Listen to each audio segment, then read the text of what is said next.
அனைவருக்கும் வணக்கம். மீன ராசினியர்களுக்கு நிகழ்ந்து கொண்டிருக்கும் ஆகஸ்ட் மாதம் 27/8/2025 தேதியான இன்றைய தினத்தை தவறவிட்டு விடாதீர்கள். அப்படி தவறவிட்டால் நீங்கள் கதறி அழுதாலும் கிடைக்காது. இனி அப்படி மீன ராசினியர்களுக்கு பல வருடங்களுக்கு பிறகு கிடைக்க போகும் இந்த வாய்ப்பை பயன்படுத்தி கொள்ளுங்கள். அப்படி மீன ராசினியர்களுக்கு இன்றைய நாளில் என்ன மாதிரியான நன்மைகள் எல்லாம் ஏற்பட இருக்கு, கிரக நிலைகளின் ரீதியாக அமையிருக்கும் சாதகங்கள் என்ன, பாதகங்கள் என்ன, மேலும் என்ன மாதிரியான முன்னேற்றங்கள் எல்லாம் உங்களுடைய வாழ்வில் ஏற்பட இருக்கு, குறிப்பா இத்தருணங்கள்ல மேலும் என்ன மாதிரியான முன்னேற்றங்கள் எல்லாம் ஏற்பட இருக்குது இந்த விநாயகர் சதுர்த்தி நிகழக்கூடிய இன்றைய நாள்ல கிரகங்களுடைய சஞ்சார நிலைகள் என்ன என்று பார்க்கும்போது மிதுனத்தில் குரு பகவானும், கடகத்தில் சுக்கிரனும், சிம்மத்தில் சூரியன், புதன், கேது ஆகிய கிரகங்கள் இணைந்து சஞ்சரிக்கிறாங்க. கன்னியில் செவ்வாயும், கும்பத்தில் சனி பகவான் வக்ரகதியிலும், கூடவே ராகுவும் இணைந்து சஞ்சரிக்கிறாங்க. இந்த கிரகங்களுடைய சஞ்சார நிலைகளின் காரணமாக மேலும் என்ன மாதிரியான முன்னேற்றங்கள் எல்லாம் உங்களுடைய வாழ்வில் ஏற்பட இருக்கு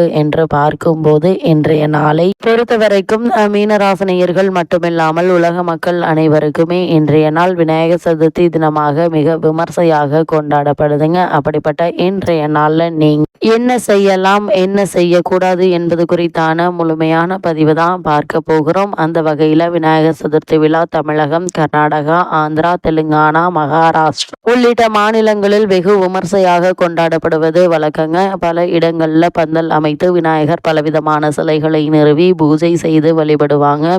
பிறகு 10 நாட்கள் உற்சவம் முடிந்ததும் அந்த விநாயகர் சிலையை ஊர்வலமாக கொண்டு சென்று கடலில் அல்லது நீர்நிலைகளில் கரைப்பார்கள். இதனால் நம்முடைய வினைகள், துன்பங்கள் அனைத்தும் கறந்தோடிவிடும் என்பது ஐதீகம். அந்த வகையில் விநாயகர் சிலையை பொறுத்த வரைக்கும் 3/4 அடி துவங்கி பல அடி உயரம் வரையிலான விநாயகர் சிலைகளை நிறுவி பக்தர்கள் பூஜை செய்வார்கள். விநாயகர் மீதான பக்தியை வெளிக்காட்டும் விதமாக சாதாரண மக்களும் தங்களின் வீடுகளை பல விதங்களில் அலங்கரித்து விதவிதமான விநாயகர் சிலையை வாங்கி வழிபடுவது உண்டு. வெள்ளை நிற விநாயகர் வாங்கி வழிபடுவது அதிர்ஷ்டத்தை தரும் என வாஸ்து சாஸ்திரம் சொல்லுதுங்க. அது மட்டும் இல்லாம இப்பொழுதுதான் கிருஷ்ண ஜெயந்தி முடிந்த கையோடு நாடு முழுவதும் விநாயகர் சதுர்த்தி கொண்டாட்டங்கள் துவங்கிவிட்டன. இதுவும் 10 நாள் உற்சவமாக கொண்டாடப்படும் பண்டிகையாகும். இந்த ஆண்டு ஆகஸ்ட் மாதம் 27ஆம் தேதி துவங்கி செப்டம்பர் மாதம் 6ஆம் தேதி வரை விநாயகர் சதுர்த்தி விழா அல்லது கணேச உற்சவம் கொண்டாடப்பட உள்ளதுங்க. விநாயகரை வீட்டிற்கு வரவேற்று வழிபாடு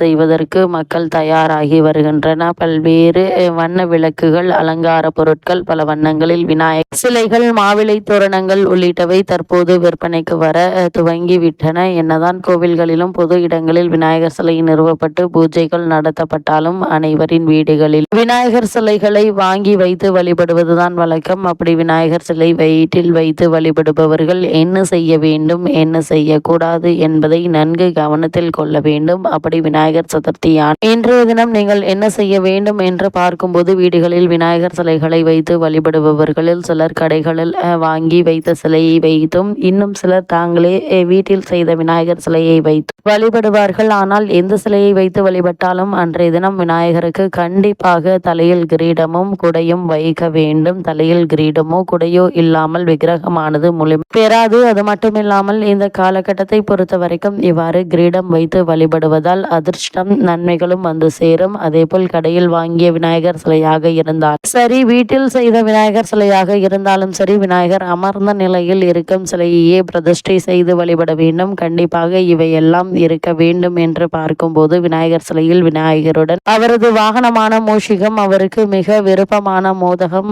கண்டிப்பாக இருக்க வேண்டும். இதனால் வீட்டில் நேர்மறை சக்திகள் நிறைந்திருக்கும் என கருதப்படுகிறது. விநாயகர் சிலைக்கு சிவப்பு நிற ஆடை அணிவித்து விநாயகரை வீட்டிற்கு வரவேற்க வேண்டும். விநாயகர் சிலையை வீட்டின் கிழக்கு, மேற்கு அல்லது வடகிழக்கு திசைகளில் மட்டுமே ஸ்தாபனம் செய்ய வேண்டும். விநாயகர் சிலையை வீட்டின் கிழக்கு, மேற்கு அல்லது வடகிழக்கு திசைகளில் மட்டுமே ஸ்தாபனம் செய்ய வேண்டும். அது மட்டுமில்லாமல் பலவிதமான பாடல்கள் பாடி மணியோசை எழுப்பி உற்சாகமாக திருவிழா கொண்டாட்டத்துடன் விநாயகரை நம்முடைய வீட்டிற்கு வரவேற்க வேண்டும். வீட்டில் விநாயகர் சிலையை ஸ்தாபனம் செய்த பிறகு 1, 1, 3, 5, 7, 9, 10, 11 என்ற எண்ணிக்கையிலான நாட்களின் அடிப்படையிலேயே நீர்நிலைகளில் கொண்டு சென்று கரைக்க வேண்டும். விநாயகர் சதுர்த்தியான இன்று என்னவெல்லாம் செய்யக்கூடாது என்று பார்க்கும்போது ஸ்தாபனம் செய்யும் விநாயகருடைய துதிக்கை வலது புறம் திரும்பியவாறு இருக்கக்கூடாது. அது வீட்டில் பிரச்சனைகளையே ஏற்படுத்தும். அதனால் விநாயகரின் துதிக்கை இடது பக்கம் திரும்பி இருக்கும்படி பார்த்து கொள்ள வேண்டும். இதனால் வெற்றி மற்றும் நன்மைகள் பெருகும். விநாயகர் சிலை வீட்டில் இருக்கும் அனைத்து நாட்களிலும் அவரை கவனிக்காமல் விட்டுவிடக்கூடாது. தினமும் ஏதாவது நெய்வேத்தியம் வைத்து வழிபட வேண்டும். அது மட்டுமில்லாமல் இந்த நாள்ல இதெல்லாம் கண்டிப்பாக செய்யக்கூடாது என்று பார்க்கும்போது விநாயகர் சிலையை தனியாக வைக்கக்கூடாது. வீட்டில் எத்தனை விநாயகர் சிலை வேண்டுமானாலும் வைக்கலாம். அதோடு லட்சுமி தேவியின் சிலை அல்லது சிவன், பார்வதி, முருகன் யாருடைய சிலையாவது சேர்த்துதான் வைக்க வேண்டும்.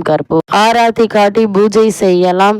செய்யாமல் விநாயகர் சிலையை எடுத்து சென்று ஒருபோதும் கரைக்க கூடாது. இப்படிப்பட்ட இன்றைய நாள்ல சிம்மராசினியர்களான உங்களுக்கு மேலும் என்ன மாதிரியான நன்மைகள் எல்லாம் ஏற்பட இருக்கு, குறிப்பா இன்றைய நாள்ல கிடைக்கக்கூடிய இந்த வாய்ப்புகளையும் சந்தர்ப்பங்களையும் நீங்கள் பயன்படுத்திக் கொள்வதன் மூலமாக உங்களுடைய வாழ்வில் சுக்கிரனும் கேதுவோடு ஸ்தானத்தில் இணைந்திருக்கிறாங்க. இந்த காலகட்டங்கள்ல எதிர்பாராத பல முன்னேற்றங்கள் உங்களுடைய வாழ்வில் ஏற்பட இருக்கு. அந்த வகையில மீனராசினியர்களுக்கு இந்த விநாயகர் சதுர்த்தியான இன்றைய நாள்ல மேலும் என்ன மாதிரியான முன்னேற்றங்கள் எல்லாம் உங்களுடைய வாழ்வில் ஏற்பட இருக்கு என்று பார்க்கும்போது உங்களுடைய ராசி 6ல் உள்ள சூரியன் ஆட்சி பெற்று அற்புதமாக இருக்கிறார். போட்டித் தேர்வுகள்ல நிச்சயம் வெற்றி கிடைக்கும் என்பதுல எந்த ஒரு சந்தேகம் இல்லைங்க. அதே போல் உங்களுக்கு எதிராக வேலை செய்பவர்கள் அடங்கி போவார்கள். மேலதிகாரிகள் பாராட்டப்பட இருக்காங்க. இதன் காரணமாக காரணமே இல்லாமல் உங்களுக்கு மறுக்கப்பட்டு வந்த பதவி உயர்வு, ஊதிய உயர்வு, உத்தியோகத்தில் கிடைக்க வேண்டிய சலுகைகள் ஆகியவற்றை தற்போது நீங்கள் தாராளமாக எதிர்பார்க்கலாங்க. அலுவலகத்தில் புதிய பொறுப்புகள் வழங்கப்பட இருக்கு. திறமை அங்கீகரிக்கப்படுங்க. அரசாங்க உதவி நிச்சயம் கிடைக்கும் என்பதுல எந்த ஒரு சந்தேகமும் இல்லைங்க. அதே போல் நிர்வாக திறனால் புதிய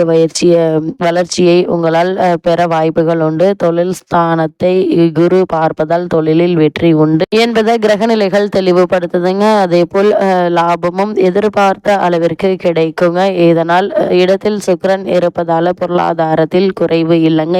ஒரு விதத்தில் உங்களுக்கான பணம் கிடைத்து கொண்டே இருக்கும் என்பதால் பணப்பிரச்சனை என்பது ஏற்படுவதற்கான வாய்ப்புகள் இல்ல. செலவுகள் அதிகரிக்கும். விரயத்தில் சனி ராகு உள்ளதால் வீண் விரயங்கள், தேவையற்ற மனக்கவலைகளும் ஏற்படலாம். சிலருக்கு எதிர்பாராத விதத்தில் அவமானங்கள் நிகழலாங்க. அதனால் கவனமாகவும் எச்சரிக்கையாகவும் இருப்பது மிக மிக அவசியம் என்பதை கிரகநிலைகள் மீண்டும் மீண்டும் தெளிவுபடுத்துது. 7ல் செவ்வாய் அமர்ந்து உங்களுடைய ராசியை பார்ப்பதால் எதிர்பாராத பல முன்னேற்றங்கள் உங்களுடைய வாழ்வில் ஏற்பட இருக்கு. கணவன் மனைவி கருத்து வேறுபாடுகளை அதிகப்படுத்தி கொள்ள வேண்டாங்க. ஒருவருக்கொருவர் விட்டு கொடுத்து அனுசரித்து நடந்து கொள்வது மிக மிக நல்லது என்பதை கிரகங்களுடைய சஞ்சார நிலைகள் தெளிவாகவும் உறுதியாகவும் எடுத்து காட்டுதுங்க. எதிர்பாராத பல முன்னேற்றங்கள் உங்களுடைய வாழ்வில் ஏற்படக்கூடிய ஒரு தருணமாக தான் இத்தருணம் அமைஞ்சிருக்குது. மீனராசினியர்களுக்கு இந்த விநாயகர் சதுர்த்தியான இன்றைய நாள்ல மேலும் என்ன மாதிரியான நன்மைகள் எல்லாம் ஏற்பட இருக்கு, குறிப்பா இத்தருணங்கள்ல கிரகங்களுடைய சஞ்சார நிலைகள் என்ன என்று பார்க்கும்போது